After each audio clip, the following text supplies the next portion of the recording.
are many people in this room whose lives Alex Doty touched personally and professionally. And tonight, what we'd like to do is to honor some of those connections. And I think we have a truly incredible group of 6 speakers who I think are really going to offer a very majestic portrait of Alex as a scholar, as a colleague, and as a friend. So we are also honoring Alex tonight, though, as a founding member of the SCMS Queer Caucus, which many of you know throughout its history has offered a platform for members to find professional connections and guidance, as well as really vital sources for mentorship.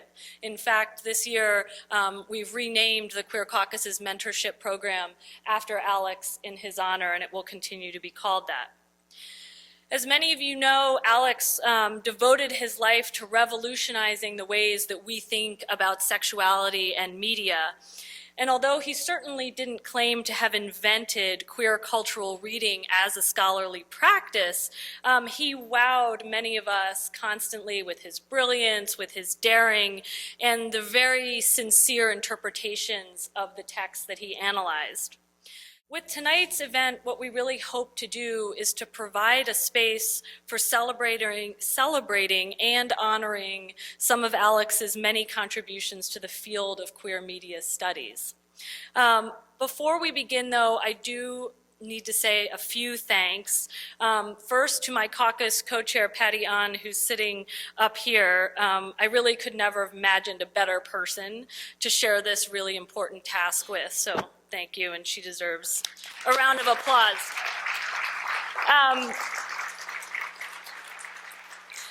I also would very much like to thank our brave new Queer Caucus Secretary, Jen Malkowski, who really just dove into this task with complete abandon and real dedication. So thank you for everything you did too.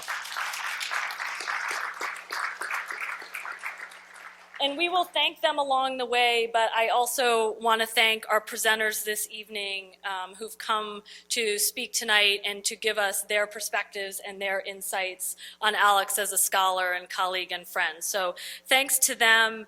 And I also need to say a special thank you to SCMS's Leslie Lamond, who I don't see here because I think she's tirelessly working on one of our DVDs for this evening. But she has helped with every step of this process. So if you happen to run into her, please give her a big thanks from all of us for her support with this event. I'd like to now turn it over to our first speaker this evening, SCMS President Chris Holmlund, who I also need to thank for her help over many months in planning this event and talking about it and getting incredibly sage advice. So thank you for that. So Chris Holmlund, aside from being SCMS president, is also Excellence Professor of Cinema Studies, Women's Studies, and French at the University of Tennessee, and along with Alex and several other members, founded the Queer Caucus. So tonight she's going to give us some context for that really important moment. And without further ado, welcome, Chris. Thanks. It's a thrill, but a sad moment to be here. I am so pleased to be here to celebrate Alex's life and work with you. He was a really great guy. He was generous, he was funny, he was smart. He made a real difference, and he still does. This is what Linda, who can't be here tonight, said. He talked openly about gay issues before many were willing to do so. I remember giggling, working, plotting, planning with him, and his fashion flair. Perhaps his fondness for Converse high tops represented the counter-suggestion to his childhood fondness for red slippers. He had a great grin. His eyes lit up when he was excited. His voice had range. He knew how to perform. He was, as he frequently said, quoting from 1954's A Star is Born, born in a trunk. He was always genuine. I'm wearing 2 hats here, speaking both as current SCMS president and as an old friend and colleague of Alex who worked with him and others within the various political alliances of what was then, in the late 80s and early 90s, the Society for Cinema Studies. I called and wrote to a lot of people to prepare my comments. I'll be mentioning several as you hear, but I really want to quickly single out a grad student at Stanford. Michael Metzger, is he here? Yay. Thank you for your invaluable help, Michael, going through the archives to cull some of these early documents that I'll present to you tonight. My story has been an untold one up until now. Where to start?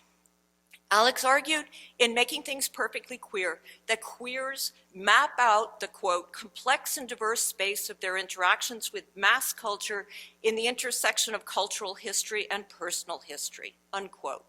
In the intro to his second book, Blaming Classics, he admitted that he had huge cultural and erotic investments in mainstream and classical popular culture texts and personalities that dated from his childhood in the 50s and 60s.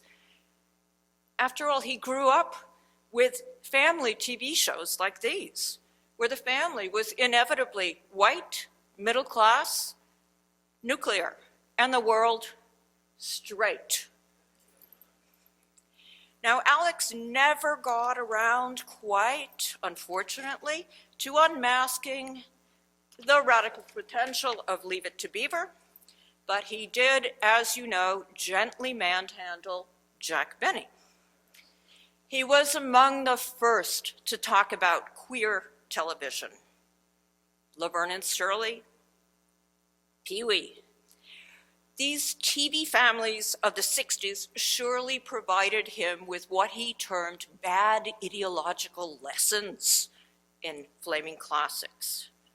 What you might not know, but I think is important, is that from the start, the Queer Caucus was entwined with other groups in SCS, and it was supported by the Executive Council. Many of us had been and were active in the 60s, 70s, and 80s, civil rights, and other radical movements. Alex also was an activist. I don't know all the details about all of that, but he was not only in his terms a scholar fan.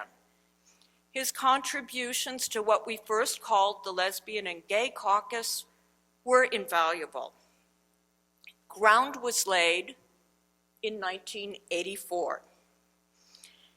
The affirmative action statement, I'll let you read it, and I will just say as you do that there was a lot of debate. People protested that women are not a minority and that surely African Americans should be among those mentioned.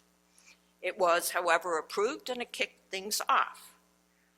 Lots of us started planning for a lesbian and gay caucus in 1989. There was Chris Strayer, known informally at that time as Dyke Angel. There was Tom Waugh, looking at us coyly behind a book. There was Corey, who's kindly agreed to allow me to show this photo today. There was Linda Dittmar, and there was me. I stand before you. In November 1989, Alex wrote on our behalf to the Executive Council asking that a lesbian and gay caucus be recognized. Here's a surreptitiously taken photo, which really fits in with Queer Caucus spirit. Thanks, Michael. Alex chaired our first caucus meeting in DC. Lots of folks showed up at this and the next year's meeting. I don't have time to show you how big this caucus quickly grew, but he wasn't alone. Here's just a few who've published on film and or served as caucus co-chairs. You'll recognize several, and so I'll go left to right, bottom, top. Harry Bensoff, Ruby Rich, who would be with us today, except she's chairing a session at social media. She sends a tip of her hat to the tribe, she said. Ron Gregg, Robert Lang, Patty White, Alex, Juhash, Jose Gatti, Rona Berenstein, Linda Goldstein, Steve Cohen, John Champagne, Matt Tinkham, David Legowski, Joy Fuqua. And there are so many others. Some of you are in this room. Here's Alex himself in 1993. LA, 1 year later, featured many queer panels. There were 77 sessions total that year, and now we have nearly 350. Interest, so I'm going to just have you have a look at what these were.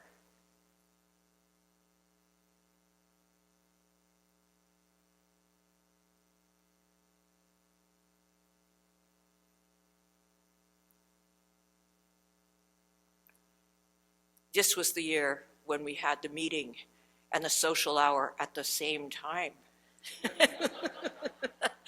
It was jam-packed. There was a huge brouhaha over the caucus name.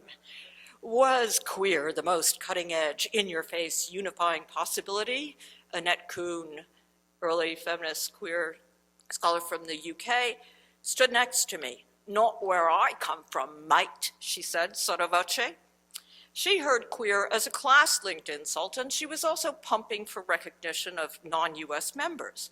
Others wanted a listing out of everyone we represented. You can imagine.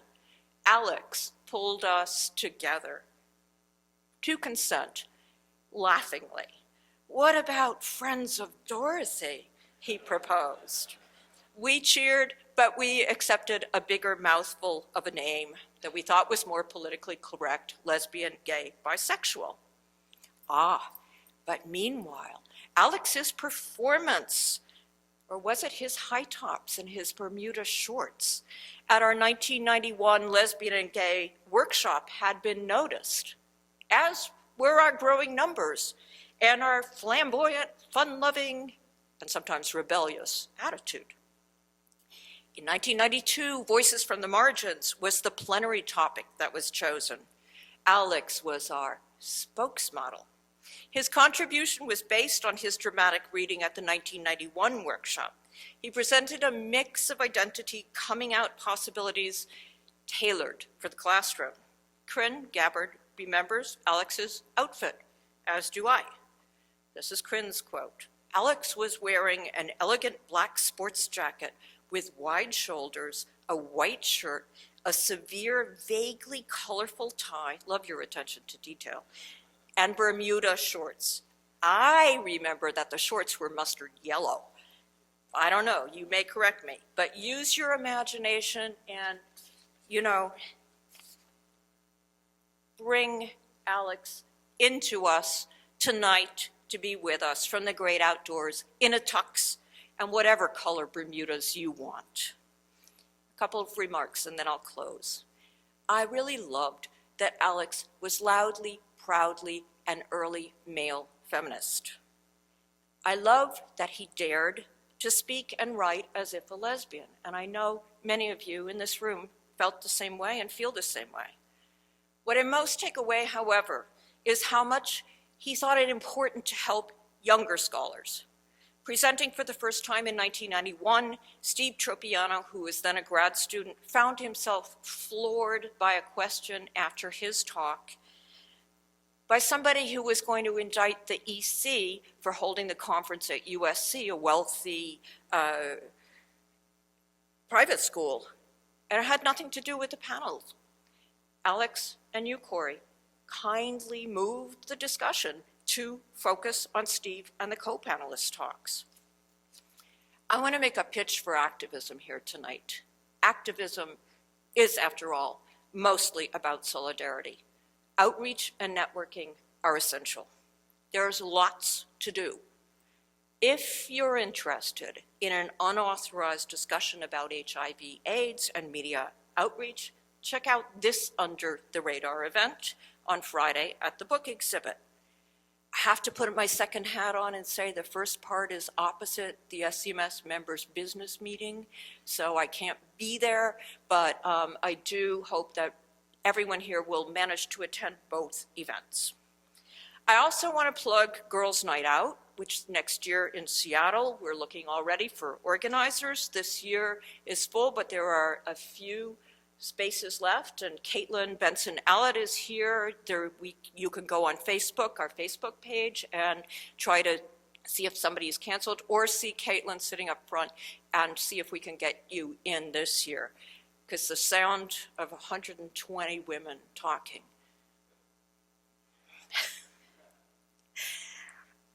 It's a great place to meet women from all over. And don't forget tomorrow's Queer Caucus meeting, okay? Alex would want you there. Alex, I really miss you. You touched me, and you touched more people than you could imagine. I talked to a lot of people, but I think of everyone I spoke to, maybe Gina Marchetti summed it up best in a phone call from Hong Kong. This is what Gina said. Alex had his finger on something. He understood the value in talking to different kinds of people, that lots of people need to hear about queer media outside of any academic discipline. Are you now over the rainbow? I still feel your presence, and we'll remember you, and we'll keep the faith as scholars, as activists, and fans. Thanks for making things more perfectly queer. Thank you all for being here. Our next speaker is Corey Creekmur, who is an associate professor of English and Film Studies in the Department of Cinema and Comparative Literature at the University of Iowa. So, Corey, please welcome Corey to the stage.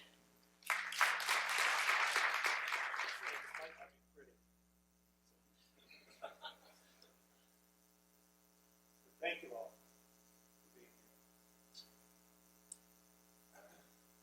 And I am going to read because I feel like I can control it better than that.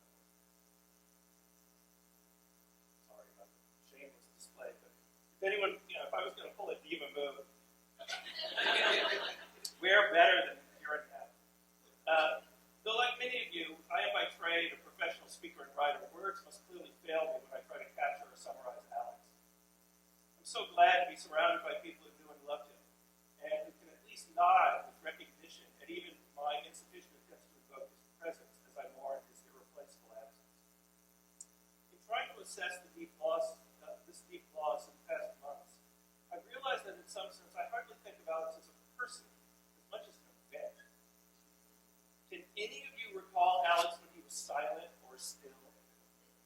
I am by nature rather slow and sedate, whereas Alex, as you all know, was like a one-man circus, keeping spectacular acts going in at least 3 rings and on 2 high wires at once. I suspect that his obsessive childhood viewing of I Love Lucy imprinted him for life. I think he understood the famous sequence in which Lucy attempts to keep pace with a rapidly speeding up conveyor belt of chocolates. I think he viewed it not the way Ricky would have had it, as a cautionary warning against further comic misadventure, but simply as a model for his own future behavior. I think he viewed the frenzied motion and the machine gun dialogue of Rosalind Russell's newspaper woman in His Girl Friday as a lesson in the way a professional is supposed to act at top speed, top volume, and at melodramatic, if not operatic heights. Alex's later immediate identification with Pee Wee Herman made perfect sense. I'm not sure he saw any common contradiction in the character being an adult with the anarchic manic energy of a child. As some of you must admit, Alex could be a bit of a terror as a traveling companion or even at an academic meeting. I know one of his quotes when he was the chair in Indiana was, let me get this right, if you're 10 minutes early, you're already too late. Let's go was Alex's translation of anybody else's reasonable claim. Let's take time to relax, or let's proceed carefully. I fear that the world without him will now seem altogether slower, as if we may never experience life in high gear again. The With his loss, it seems as if the entire universe has been drained of a considerable quantity of pure energy. Put another way, Alex's reduction to stasis seems so hard to fathom because Alex was so kinetic. In our terms, Alex was kinesis. Alex was something like cinema. In addition to my sense that the world must be spinning more slowly without Alex in it, I recently realized that I have vivid memories of certain films, and even of the specific days or specific cinemas in which I saw them, many of them in Chicago, they're so crystal clear to me precisely because I saw them in Alex's company. I can recall, for instance, one of dozens, seeing a restored version of Pasolini's film Mamma Roma in New York City at Film Forum. I can still picture details of the film, which I haven't seen since, and I can call up the theater lobby and the rush to get there just in time after a mad dash from the subway. It's a wonderful film, no doubt memorable in any case, but I'm convinced that my tactile recollection of this event remains so powerful only because I saw the film with Alex. And because the trip to the cinema and his animated discussion of it afterwards enhanced and energized the whole experience. Whatever the quality of the many films we saw together, and no one enjoyed the miraculous invention of the home videotape recorder more than Alex, the very experience of seeing them with Alex made them stand out from hundreds of others. Many of them perhaps of better films. In the same way, parties, dinners, conferences, yes, even business meetings were all enhanced by the infusion of his persistently generous intelligence, wit, and again, sheer energy.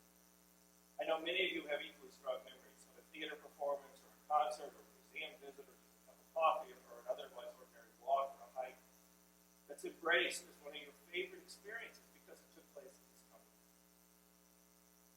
Like me, I'm sure you remember the wonderful, albeit devilish chuckle as the soundtrack to many of these events. I can't quite do it, but I've shared my first memory of Alex many times, so excuse me if you've heard this all too often, but I can't resist another opportunity to do it with those of you gathered here. Alex and I met when I was a lowly graduate assistant teaching introduction to film courses at the University of Illinois. Alex had recently been in the same position, but he had graduated, and he had just returned as a lecturer after spending a few years teaching at the American University in Cairo. He returned to Illinois, in other words, with a romantic, worldly air that he, of course, fully exploited. Raised in Texas, he could now casually note the most mundane American activity. Oh, that's not how one does that in the Middle East.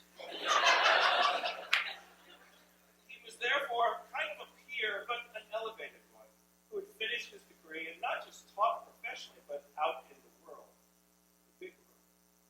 In the class that I was teaching with him, we shared a weekly 60mm film screening. This was before video kids. All the students in the course were gathered in a basement screening room to watch a print of Bicycle Thieves, a film that, for the students, had 3 strikes against it, or it was black and white with subtitles. As the end of the film neared, the moment when the little boy Bruno clasped the hand of his publicly humiliated father, the students began to rustle and put on their coats and stand up to leave as quickly as they could. While I was content to just roll my eyes at this uncouth behavior, a voice began to scream in the dark, "Sit down! What kind of animals are you? This is a beautiful film. Have you no humanity? Sit down!" In the reflection coming off the screen, I could see that Alex was half Italian, after all, had tears streaming down his face while he attempted to enforce culture among the great unwashed. While I was, like the students, a little bit afraid of him, I also fell in love. Which of us wouldn't? Part of my duty today, I take it, is to say something about Alex's work as well as his life. I could, along with many of you here, just continue to tell Alex stories. I hope we'll do this later this evening. The stories that don't necessarily involve his work as a teacher and scholar. But it occurs to me that any full or responsible representation of Alex must weave together his private and public selves, since he so effectively insisted upon the blending himself. As his books and essays insisted, the divide was always misleading in the first place. Alex was, in addition to a queer activist, feminist, as Chris, I think, very rightly emphasized, and he frequently despaired of versions of gay culture that did not form alliances with feminist or with lesbian culture. Although it has become virtually a historical relic among younger post-feminists, he took entirely to heart the 1970s women's movement mantra that the personal is political. And again, across both his career and his personal life, he maintained rich, deep, and supportive professional and private relationships with women.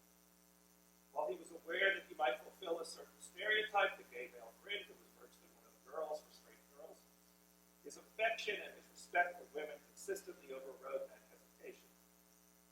I think Alex would rather have embodied the stereotype, albeit self-reflexively and ironically, than lose the close relationships with women that mattered so much.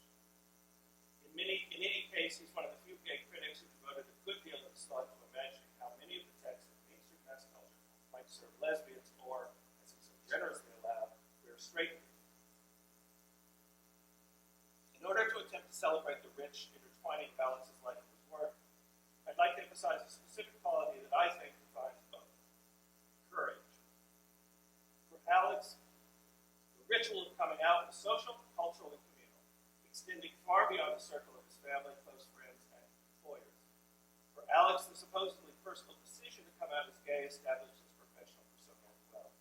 It would be performed in print and in public lectures for the rest of his life. Now, I have to tell you something that Alex, you wouldn't want me to do this. I have to tell you something that Alex was simply and hilariously deluded about. Kathy Callahan, who Alex graduate school as well here, maybe confirm. Before he came out, Alex seemed to really believe that among his fellow graduate students that his sexuality was a deep mystery, about which we whispered and wondered constantly. The reaction to Alex's eventual affirmation that he was gay was a resounding duh. But he envisioned that he had revealed a deep, dark secret that had kept his colleagues gossiping and speculating for years. He really did. In any case, his decision defined the direction of his professional career, and it's difficult to recreate for many younger scholars. Again, a point Chris made, how daring this act was, not so very well for him. The transformation of his earlier auteurist work, he wrote a dissertation on Hitchcock, into an elaborated gay film and cultural criticism, inspired by revered mentors such as Robert Wood, Richard Dyer, and Thomas Waugh, among others. The first SCS Conference Alex and I attended together was in New Orleans. And we're just starting out in the field. Alex, I think, was a lecturer at that point. I was still a graduate student. And we're on a panel, and sitting right in front of us is Robert Wood, who was one of Alex's great cultural heroes. The elaboration of his career as a queer theorist and the development of an even broader media criticism, moving on to television especially, in which his work has played such a central role. All these were developments that he understood would include risky self-exposure, possible awkward self-critique, and even self-celebration that might be taken to be narcissistic. He knew that his work, which could be accused of subjectivity, partisanship, or willful reading into innocent text, self-serving projection, etc., he knew it had to be thorough, rigorous, and persuasive in order to convince skeptics, while at the same time embracing, rather than shunning, the personal investment, a key term for Alex, that is so often repressed in interpretive work. It's perhaps unsurprising but entirely appropriate that Alex loved, among so many other films, The Wizard of Oz, which was, of course, already a key film in the history of pre-Stonewall male culture, largely because of Judy Garland. All this before Alex so dazzlingly explored it as a lesbian fantasy, in an essay that now seems to me one of his most emphatic and elegant weavings of the personal and the political. In the introduction he and I wrote to Out of Culture, the volume that we co-edited, we had briefly used The Wizard of Oz as a general example of what a gay or queer reading of a mainstream text might look like. But Alex's return to the film later is an ambitious attempt to invest this gay classic with a lesbian purpose, in an essay that's part autobiography, part manifesto, and all stunningly original analysis. Alex begins his essay on The Wizard of Oz with a very personal account of his childhood response to the film, which included his being deeply embarrassed by the sissy cowardly line, which he admits Sissy himself, he uncomfortably identifies it. As Alex says before he had come out, the lion seemed too out, until the much later acquisition of a camp as a critical tool allowed Alex to make peace with the lion and finally appreciate his outrageous drag queen fabulousness. Rather quietly, to conclude this dramatic narrative of his own transition from loathing to loving the Cowardly Lion, Alex noted that he came to see how, through his over-the-top fabulousness, the lion, quote, seemed to have a bravery the narrative insisted he lacked. Alex, please excuse my pedantic correction and my vulgar psychoanalysis, but that brief comment speaks volumes. It's not, of course, the narrative that insists the lion lacks bravery, or what the lion more often calls, of course, courage, but the lion himself, who bemoans this embarrassing lack. The wizard's great trick, a scam, of course, toward the end of the film, is to simply bestow the most superficial signs for the possession of the brain, the heart, and courage that they believe they're missing upon the scarecrow, the Tin Man, and the Cowardly Lion. We are meant to understand that they have possessed these qualities all along, but had not received the social confirmation of them. Alex does not otherwise discuss this major element of the story, and perhaps in admitting his early ambivalent identification with the sissy lion, Alex is not bold or maybe arrogant enough to assert about himself what I now want to affirm. Like the figure who he first thought was a shameful role model, but only later a figure in whom he could take pride, what better allegorical figure for gay pride than the lion of the Perm? Alex always possessed great courage, even if he could not recognize this in himself, or note that this too could have been a source of close identification with the lion. Alex, of course, also had a brain and a heart as well. In some ways, I think he could have admitted to those, even if he demurred admitting his own bravery. Alex was that most compelling of seeming contradictions, a fierce, fearless sissy. There's a wonderful moment in the documentary based on Vito Russo's groundbreaking book, The Celluloid Closet, when a series of clips of effeminate sissies or pansies from early cinema is followed by contemporary commentators who all firmly denounce the pernicious stereotype, until Harvey Firestein slyly admits he always liked the sissy. So did Alex, and it's this wise embrace of the sissy and this particular form of courage, the courage to openly be a sissy, that seems to me as brave as any act I know. Courage and bravery are so often attached to images of hypermasculine figures, but I can't think of anything braver than a gay man in a homophobic culture, announcing to his family, friends, employers, professional colleagues, and perhaps most risky of all, his students, that his own sissiness will not be suppressed, but rather indulged, displayed, and fully fulfilled. Alex had no hesitation in calling sexism or homophobia to account when he encountered them, often incautiously.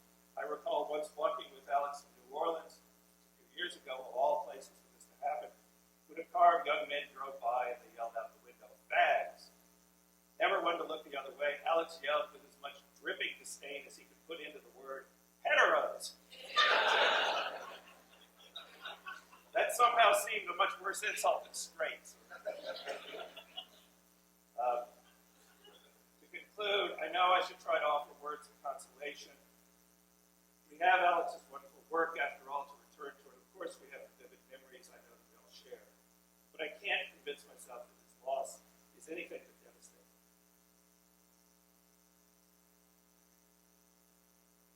Again, the world seems slower and duller.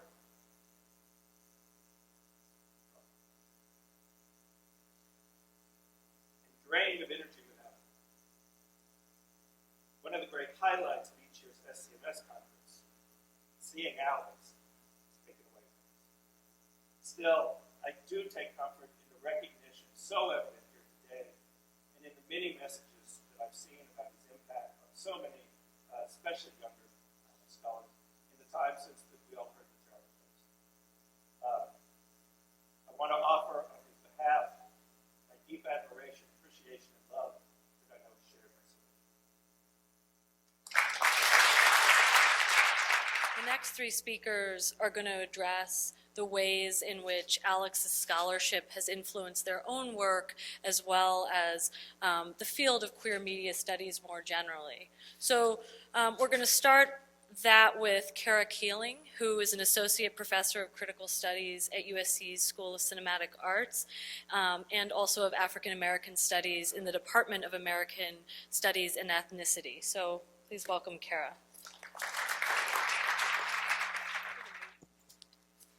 Hi. So, like all of you, I was stunned and saddened to learn of Alex Doty's passing recently, and in a very immediate sense, in a sense that was very immediate to me, it didn't seem possible. I had just seen Alex. I actually had just met Alex in person for the first time at Indiana University.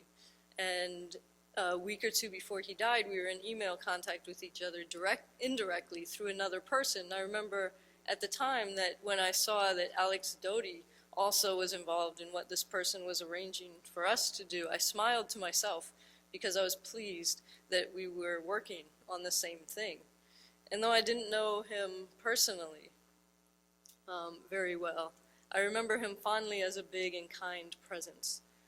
Now, by big, I do not mean only that he was very much taller in person than I thought that he would be when I was reading his work, and that's partially my own stature coming into play there. But I also mean that what he offered in conversations with me and what he gave through his contributions to our field loom large, both in my mind and in queer film and media scholarship in general. So it is at once humbling and tragic that I'm offering these words this evening to honor and celebrate Alex's life and his big presence in LGBT and queer cinema and media studies. I first read Alex's book, Making Things Perfectly Queer, Interpreting Mass Culture, during the spring of 1994 in a graduate seminar that I was taking. And that seminar was taught at the University of Pittsburgh by the late Eric O. Clark. And Eric offered this seminar in a moment when queer theory and LGBT studies were beginning to make a significant impact on the scholarship being produced in departments of English and in the fields of film and media studies and women's and gender studies. Published in 1993, Making Things Perfectly Queer was on the syllabus for Eric's course, and I read it with great interest. For me, who myself at the time was just coming out or not quite yet out or kind of sort of out and during the spring of 1994, Making Things Perfectly Queer was a standout in that class. In that book, it seemed that Alex was telling me things I did not know, or perhaps it would be more accurate to say that he was telling me things that I knew, but did not know why I knew these things. He helped me to see that my own fascination with and enjoyment of the television shows Laverne and Shirley, for example, or the Golden Girls, might stem from a logic of narrative construction that, in his words, connects an audience's pleasure to the activities and relationships of women, which results in situating most male characters as potential threats to the spectator's narrative pleasure, end of his words, and that this type of narrative construction might be called lesbian, not because it addresses its spectators as lesbians, but because it leaves those texts open to, his words again, ways of queerly reading with and taking queer pleasure in the lesbian tenor or temper of these series. And that's the end of his words. And while his approach to reading these television texts did not preclude a lesbian spectator position, it also insignificantly contributed to a then emergent body of work that widened the scope, and with it our understanding of what media scholarship could do with and through mass cultural products beyond reading them as representational objects. In other words, Making Things Perfectly Queer performed the work described in the book's title. It queered media scholarship at a time when queer and queering, and indeed queerness, themselves were unstable and generative concepts, by helping film and media scholars to nuance our understanding of the variety of ways that texts work on us and through our engagements with them. Recently, in part in preparation for my remarks today, I again picked up my copy that's now well worn of Making Things Perfectly Queer. Looking through it now, I'm struck by the ways that much of what Alex wrote in that book was crafted to contribute to and intervene in a then dynamic conversation about gender, sexuality, identity, politics, and media. Making Things Perfectly Queer is carefully and importantly of and in and for the time in which it was written. And you can see, I think, throughout Alex's body of work that he's very engaged with the debates of the moment. But it was also clearly written for the us gathered here today. And what he carefully and instructively had to argue for in 1993 has become part of the scaffolding of the work that many of us in this room this evening do in our scholarship today. Though that scaffolding may have become less clearly visible over the years, it is nonetheless a big presence still. So our next speaker is going to move us to a younger generation of scholars, and I'm not saying you're old, Cara. It's not what that means. But our next speaker is going to be Taylor Cole Miller, and he's going to address the ways that Alex's work continues to influence emerging scholars. And he is a doctoral student of media and cultural studies at the University of Wisconsin-Madison, where he also teaches digital transmedia production. Taylor. Thank you. Thank you very much. I can't express it any other way. For with this awful trembling in my heart, I just can't find another thing to say. I'm happy that you liked the show. I'm grateful you liked me, and I'm sure to you the tribute seemed quite right. But if you knew of all the years of hopes and dreams and tears, you know it didn't happen overnight. Overnight. I imagine these words whispered back to all the moving tributes from family, friends, and fans of Alex Doty, an influential scholar whose generosity exceeded any metrics of greatness, and whose untimely passing will be mourned by many generations of scholars to come. These words I use because they preface a lyric with which Alex used to introduce himself. I was born in a trunk at the Princess Theater in Pocatello, Idaho.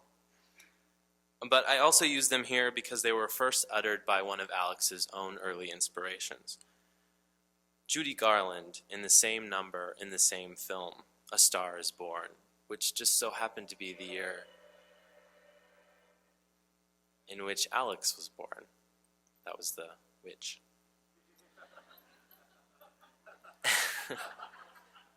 I did not know him as personally as many of you did, nor do I share the library of memories you may have of him.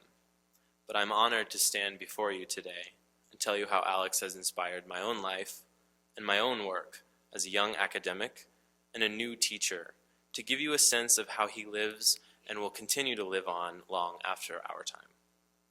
Shortly after his passing, I asked Richard Dyer to comment on the scope of Doty's work, and he said, and I quote, "I think Alex's importance was in two areas. One, most obviously, his extension of concerns with lesbian and gay identity to notions of queer, something looser, more fluid, more embracing of diversities. And secondly, the fact that he worked on popular film and television, where other queer work has focused on the elite art of one kind or another. If others sought to queer the canon, Alex looked way beyond the canon to queer the mainstream." End quote. And why did Alex do this? Because, as he says, quote, "Queers are using mass culture as a bridge between the street and the ivory tower, and that history of gay and lesbian cultures and politics has shown that there are many times and places where the theoretical can have real social impact." At the moment, I am currently teaching a class on transmedia production. I'm teaching students of all academic levels, from undergraduate to graduate. I'm teaching them how to make images, how to make movies, how to build a web presence, how to communicate visually. And ultimately, that process invariably involves issues of identity, of audience, of authorship, and of interpretation. I have and hope to continue to bring in Doty's influence as they are crafted into a new generation of media producers who can take a queered production as loosely as Doty would define it. Take on a queered production, I'm sorry. I bring this work in every day as I apply the theoretical to the real world. I don't do this by dedicating a week to queer studies. As Alex has suggested, both in his work and at his ultimate presentation at Consoling Passions, queerness and queer reading practices are not alternative readings. They're not wishful or willful misreadings. They're not reading too much into things readings. They result from the recognition and articulation of the complex range of queerness that has been in popular cultures and their popular culture texts and their audiences all along. With that in mind, I have encouraged my students to reevaluate the reception of the media they are producing and encourage them to think beyond the hegemonic scope of most mainstream readings. An example of which, for instance, was a section in which I was assigned to teach the students Photoshop. And in my tutorial, I had them put Paula Deen in the forest. In that process, I was able to also have conversations about Paula Deen, her queer potential, and the ways in which I have used Paula Deen as a mainstream text, as a diva text in my life. I was able to have that conversation while teaching them. Although this seems like a very silly project, and it really was, some of the students made butter eyeballs and butter, some people made the joke, it gets butter. Although it seems like a very silly project, it is precisely an implementation of Doty's theory because they are thinking of this mainstream text in a very different way as they are encouraged to reimagine her both physically and mentally and narratively, along the way being confronted by a different narrative of her cultural importance than what they hear in the news, my narrative. So with Paula in mind, I will say it's not rare for me to feel in this academic world a feeling of imposter syndrome. I sometimes forget how I belong in this world and how I belong to you all. In our email exchanges, his magnanimous generosity with me by showing interest in my work and explaining to me how I'm myself helping to queer the academy has and will continue to make me feel like I'm on the right track. Found in the lyrics that opened this presentation, which I imagine to be true of Alex's life, success comes from years of hopes and dreams and tears. It didn't happen overnight. And I think about the words that close that song, maybe from his lips to all of our ears. This is it, kid. Sing.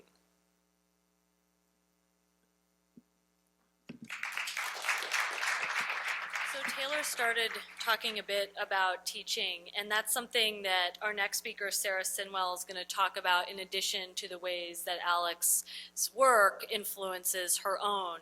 But she's also going to continue this conversation about teaching, specifically about teaching some of Alex's work in her classrooms. So Sarah Siywell teaches in the program in Media and Screen Studies at Northeastern University. So I will turn it over to Sarah. Start before I talk about my experience teaching his work, about how I was introduced to Alex's work within my own academic research. My academic work simply would not have existed without his books, Making Things Perfectly Queer and Flaming Classics, and as many of you have already spoken about both of those texts, I'm not going to spend too much time talking about them today. But I wanted to share that Making Things Perfectly Queer, as I imagine for many of you, was one of the first books I ever read that explored the complicated and complex nature of media and mass culture within the context of queer theory. And in relation to my own work, it created a space for queerly imagining texts that were often only seen in relationship to heteronormative culture. And his argument was particularly unusual at the time insofar as it explored texts, as many of you have already mentioned today, such as Jack Benny, Laverne and Shirley, Designing Women, that had not previously been read as queer.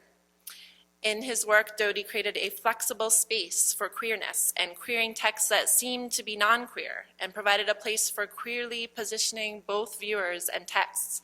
And it's fascinating to me because as I've heard you all speak today and over the past few weeks and months, I've spoken to many people about Alex.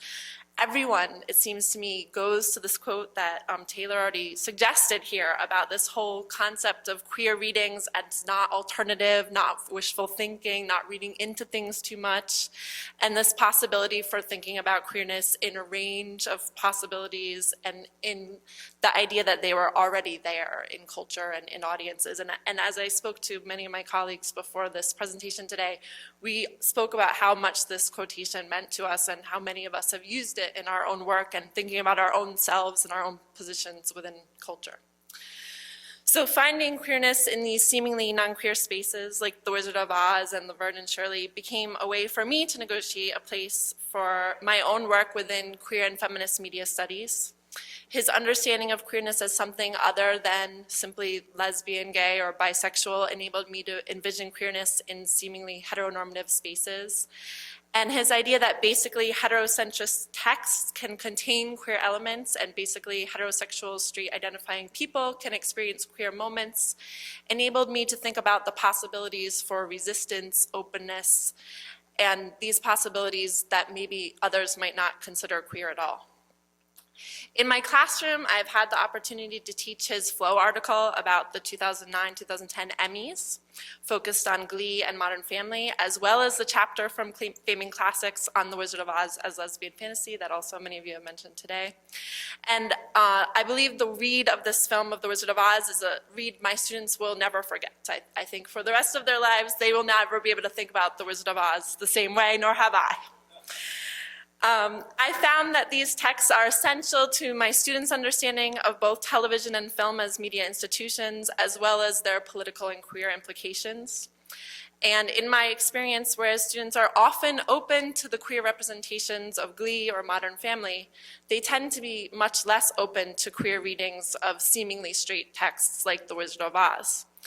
And his reading of The Wizard of Oz, in particular, pushed my students to reconsider the ways in which heteronormativity often structures the ways in which we create meaning from media text. And in my own classroom, it created a space for us to read all sorts of texts along these lines, one of my favorites being Superbad, which I think someone is talking about in the next few days. Most recently, at Consoling Passions in July, I had the pleasure of seeing Alex present on 21st Century Beefcake. And he argued that shows like Spartacus, UFC, The Jersey Shore create new spaces for queer masculinity within popular culture. And I think this talk was notable not only because of its insertion of The Jersey Shore into the conversation, but also because of his insertion of his own spectatorial pleasures in watching these shows. And as I'm sure many of you have had the experience, whenever I've seen Alex speak, you can absolutely sense the pleasure he gets out of all of these, everything from Jersey Shore to Wizard of Oz. And that was certainly one of the pleasures I had in knowing his work and having the experience of seeing him give many presentations over the years. I think many critics who talk about his influence in media studies and many people who've spoken today have called attention to the ways in which his own viewing pleasures have not only influenced his readings of media texts, but created a space for all of us to incorporate our own personal connections and media fandom into our scholarly work. Again, when I think of this, I often think of his Flow essay that includes his analyses of Sherry Lewis, Captain Kangaroo, etc. And I think this is a reminder of the queerness that is often present in these seemingly heteronormative texts and the pleasure we get out of watching them. This investigation of the intersections between queer and seemingly non-queer culture has made his work instrumental for scholars continuing to make even seemingly non-queer things perfectly queer.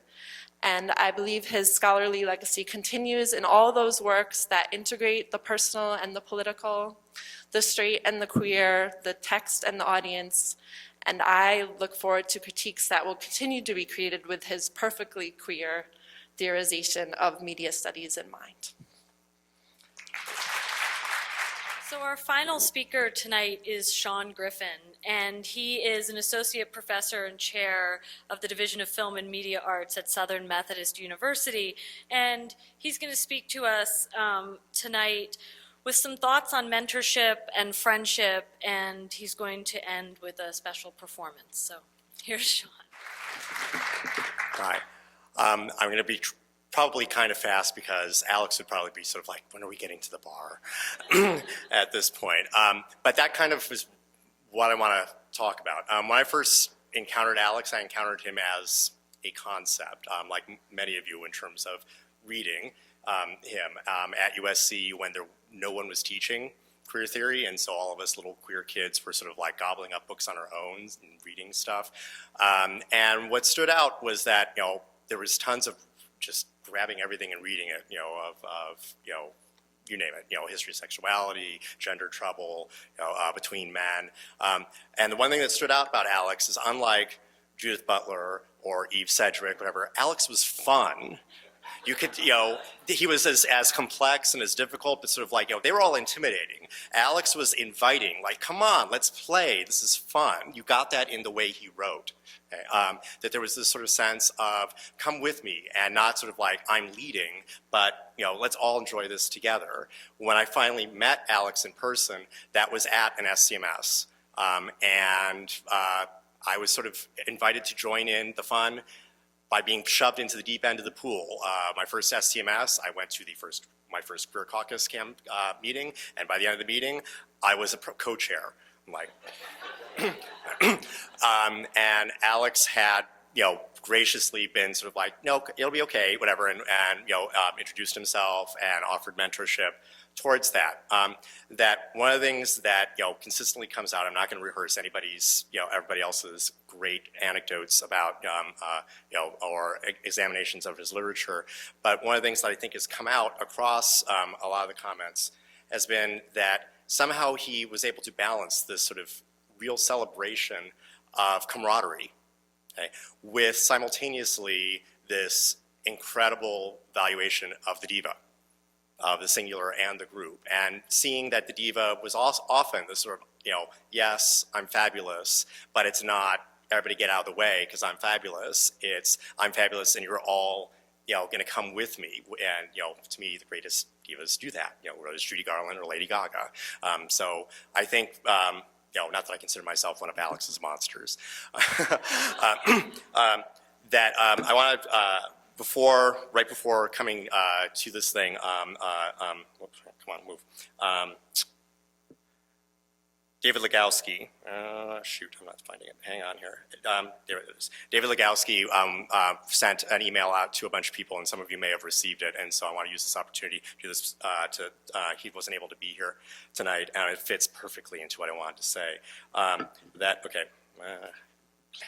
I'm not young anymore. That in addition to meeting Alex at these things, like everybody said, part of the enjoyment of going to SCMS was to go out and have fun with him, okay, and to speak about things. And David has a really great anecdote about this that my husband Harry and I were present at. That at when it was still SCS conference at Dallas, and now I'm reading from him. Some of us went out to a gay bar, JR's. I was really happy to see Alex and was chattering away merrily, like David does. And I didn't notice right away that a guy at the other end of the bar was cruising him, and Alex was cruising back. Alex, of course, knew of my diva worship of Ginger Rogers and my great love of one of the all-time queer classics, Stage Door. So, in order to stop me a bit so that he could be alone to cruise this guy, he gently put up his hand, smiling, and intoned one of La Ginger's very best lines in the film, "Please, you're interfering with my art." Okay.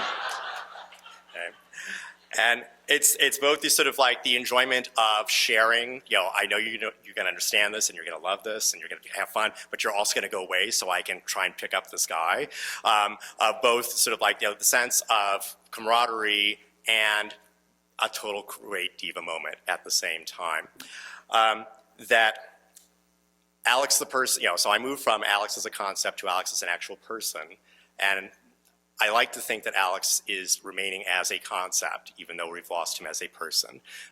The mentorship program, although I'm trying very hard not to cry right now, the most emotional I got in the after effect of after being in shock was when the suggestion to name the mentor program after Alex, because that's perfect. It's what he stood for. Okay. He supported so many of us in this room. I'm not trying to beat you, Corey. Sorry.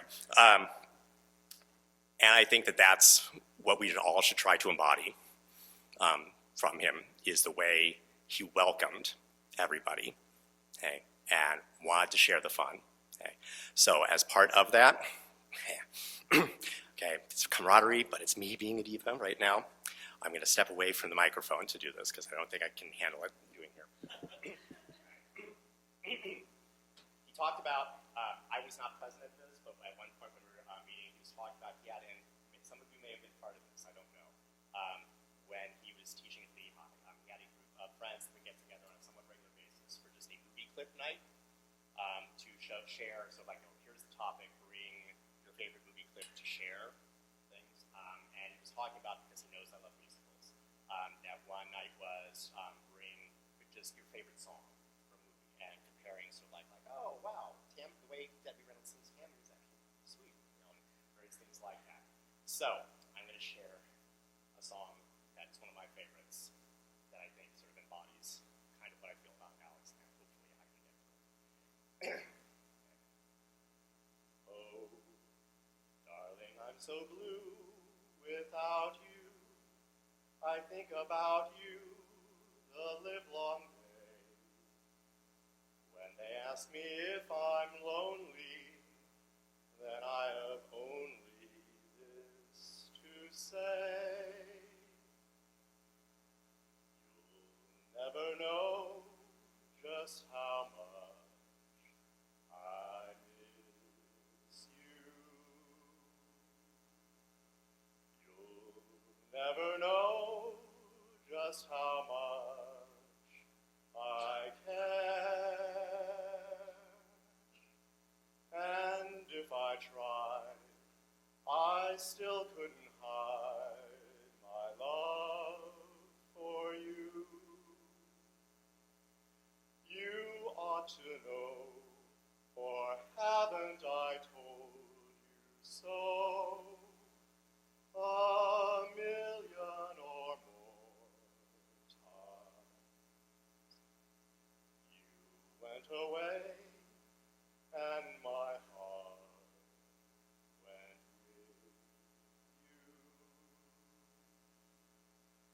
I speak your name in my every conference paper.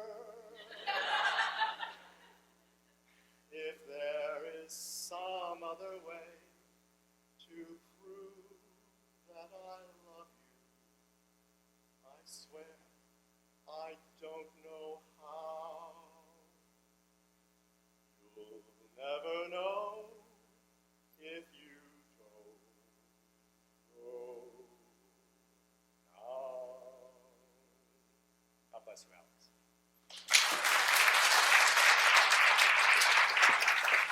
Thank you all so much. I'd like to do one more round of applause for all our presenters this evening. It was beautiful.